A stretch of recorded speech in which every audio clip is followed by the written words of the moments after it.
Hey folks, today I've got a special treat for you. We looked at one black and white set. I managed to find another one, new old stock, if you could believe it. It's a Panasonic set from about 1984, the model TR-1240T. This is it new in its box. It's not completely virgin.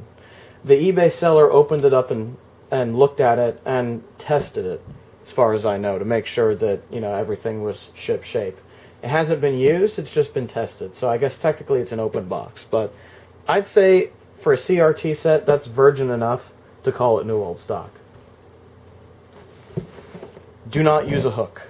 That's what it says. It's not a very heavy TV. It's like 15 pounds or so. Matsushita Electric Corporation of America, Secaucus, New Jersey, made in Taiwan. So it's a Taiwanese set, just like the RCA TV that I had in the previous video is. So without further ado, why don't we check this thing out? So this is something you might not get to experience every day, opening a brand new black and white set from the 80s. Here you get the instructions and all this stuff. Look at that, it even has the purchase information card still. That's pretty cool. Anything else? It looks like it's about it. So, grab it by the handle, pull it out.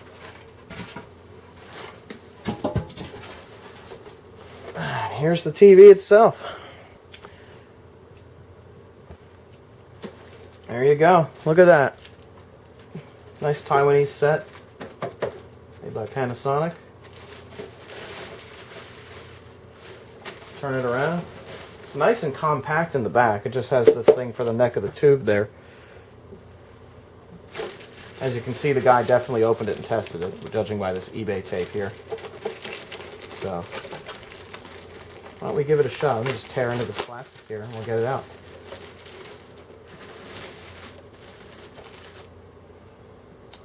Cable looks to be in good shape.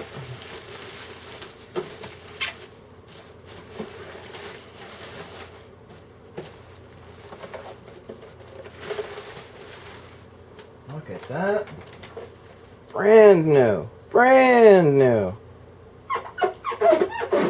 New plastic. How about that? Uses a volume on-off sort of switch. Looks like there's a headphone jack there, which is kind of nice. How does the tuner feel? Oh, it feels great. UHF tuner is pretty stiff. So what do we have around back? Looks like you have access to contrast and brightness here, vertical hold, horizontal hold, and height adjustment right from the back. Beautiful. Oh, this TV's not from '84 like I thought it was. It's from 1983, October 1983. That's what it says on the sticker there. Look at that. And there you go. There's a good view of the controls. So, access to mostly everything. Linearity, I guess, is on the inside. How easy is it to get into this thing? Looks like it just uses 2 screws at the bottom and 1 screw at the top, and then the back comes off. And I would imagine that this thing would look pretty virgin inside, so I'm not going to worry too much about it. I don't feel the need to open it unless there's really something wrong with it, because it looks like it's in just fantastic shape. New old stock. Beautiful. And the speaker's on top here instead. What I'm hoping is that with this plastic, the speaker doesn't rattle. That'll be a bit of an interesting thing. So, here's the antenna. Antenna is not bent or broken. Antenna is not bent or broken, as you can see, which is nice. So, I think the option we have now is to put this where its new home will be.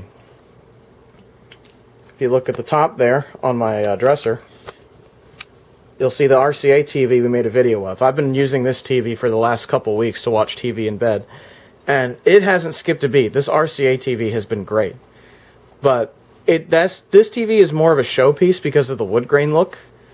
It's going to go on top of a dresser. It'll be used occasionally, but that TV looks so good that I just want to like use it as a display piece almost, a working display piece, whereas this guy I want to actually use, and it's a slightly uglier TV, as you can see. The color scheme is not that desirable because it has the color scheme of a budget set from the 80s, the early 80s, so, you know, that is what it is. So what I'm going to do is I'm going to put this TV up there, and that's where we'll give it a test. So stay tuned. One thing you need when dealing with old TVs like this are these matching transformers. It's 75 to 300 ohm. So Devil's Pitchfork to F connector is what you want. I need to install that on this TV. Alright, so they have the antenna. They have the antenna plugged in to the back of the TV here. Oh, one of my things fell out. Cool. So they have these screw terminals in the TV here, which go to the internal antenna. So I just need to loosen these slightly. I'm going to leave those connected. And I'm going to put these in. You want the side that has the crimp facing up. That's generally how I do it. So let's see if I can get that in there. Come on, you little lady, get in there. There you go.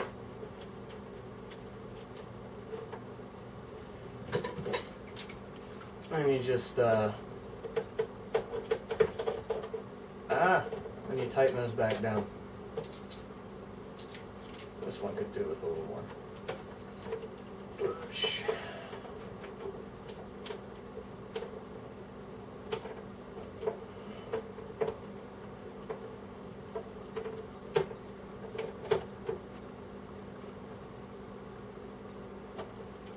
And there you go. Little adapter done. So then I can take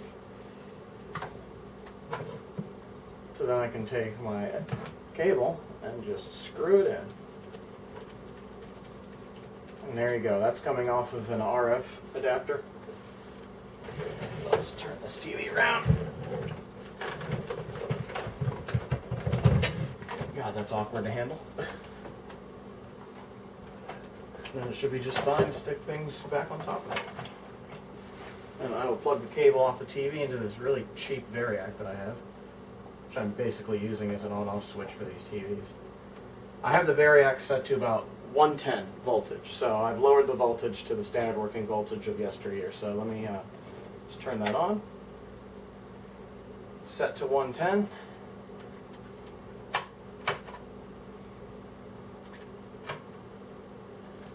So let's just check out the raster first. Let's turn it on. Instant on, man. Instant on. Look at that. Ooh, that's a bright picture. Look at that. That is a nice bright picture. I probably don't even have to adjust it. Tuner is clean. Turn that down. The tuner seems clean. Nothing weird in there. So let's check out UHF. See what kind of data streams are on UHF.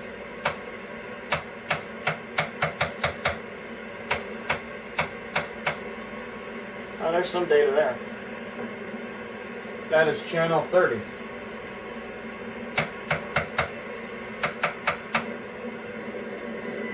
There's LTE data on channel 38.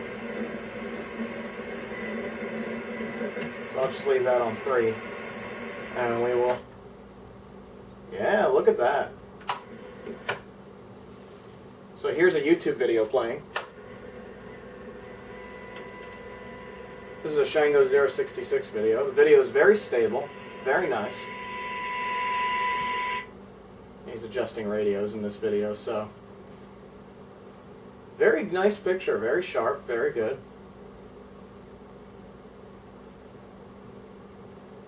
So now I'm going to test it with standard depth video.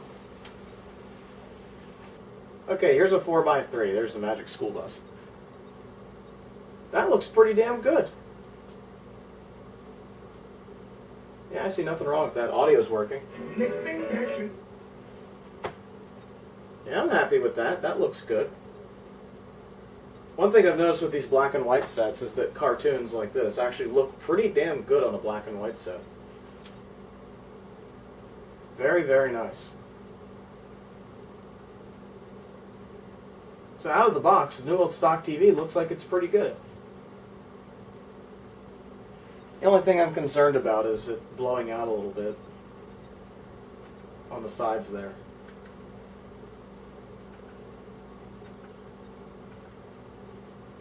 That's a little weird. I might have to adjust that. So I might just have to adjust this TV a little bit. Looks good to me. I mean, the YouTube stuff is looking great.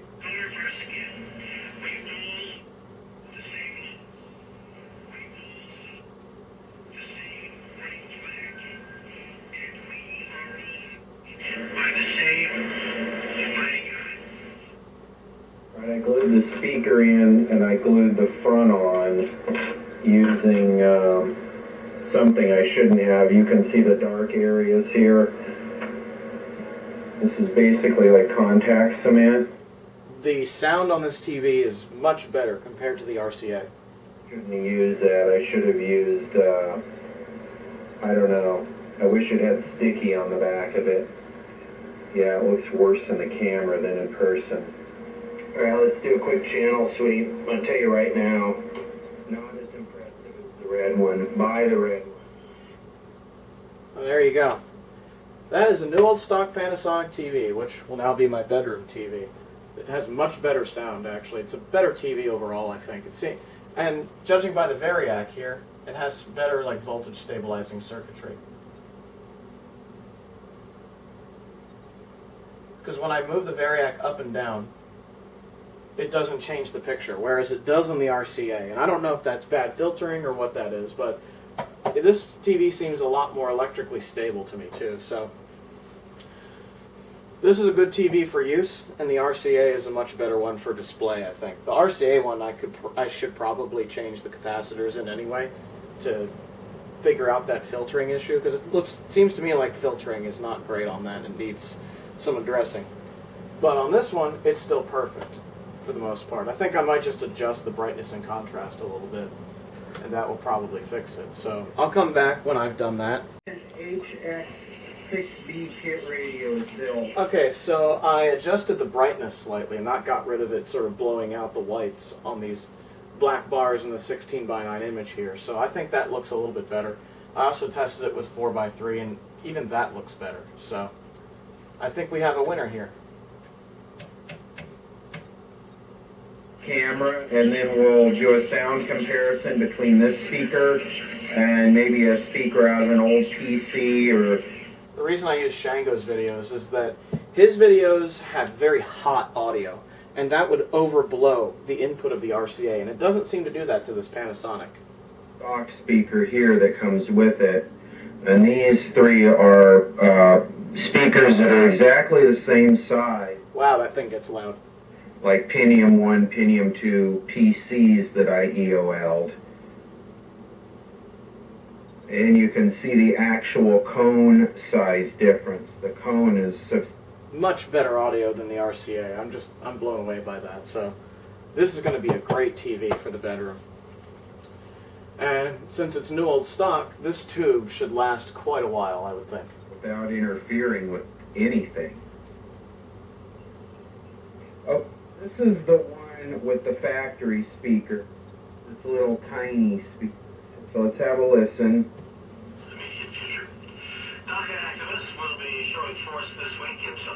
Well, there you go. I am impressed with this TV. I like it. So what I'm going to do is I'm going to either use this Variac, or I'm going to use a power strip to just turn the TV on and off like this. Look at that. Instant on. That thing is just brand spanking new. It's in really good shape. Very happy with the performance of this TV. Panasonic seems to make good everything. And the tube warms up, and there it goes. Very pleased with that. So there you go. That is a Panasonic TR-1240T, new old stock black and white set, which which I'm now going to use as my bedroom TV, as it fits perfectly on this dresser here. And when I watch TV in my bedroom, I'm not really looking for high fidelity. If I really want the home theater experience, I'll go out to my living room and watch the 4K set. But I think it's fun to have an old black and white like this around. It's fun to watch TV on something like this. But admittedly, I mostly just watch YouTube on it, to be honest, so. I do need to add this. These are much, much, much less efficient. This is way louder than these. Well, there you go.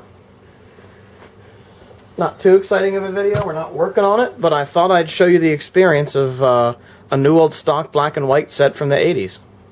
One of the questions you may be asking me about this TV is, it doesn't have a remote. What do you do about that? Well, what I ended up doing about that is getting one of those wireless, a wireless controlled switch that are usually for lights. I stuck that here, and it comes with this little remote here, so I can just do this.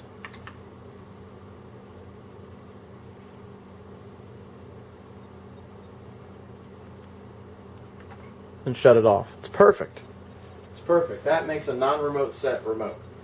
You could use those Wi-Fi plugs too, but I prefer the kind that don't use a smartphone app and just use a little dinky remote like this.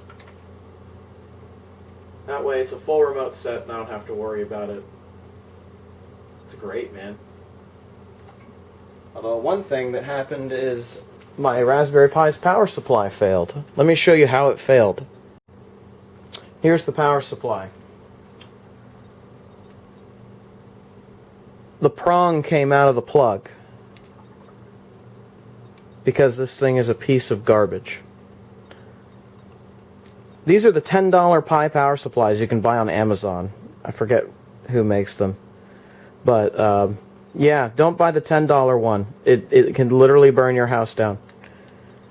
I have a second one of these that's plugged into my Pi right now until the safer one arrives. And that one too has a loose prong. So seems like a replace all the kind of a situation. But enough about that. This is the new TV. I'm very impressed with it, very happy with it. And I think it'll be great in my bedroom. So, thanks for watching. That's all for now. Just wanted to show you this thing out of its box. I'm not going to open the back just because I don't want to until I have to, if you know what I mean. So, yeah, no. If we have to, we'll take a look inside. So, you know, there you have it. Anyhow, I hope you enjoyed this video.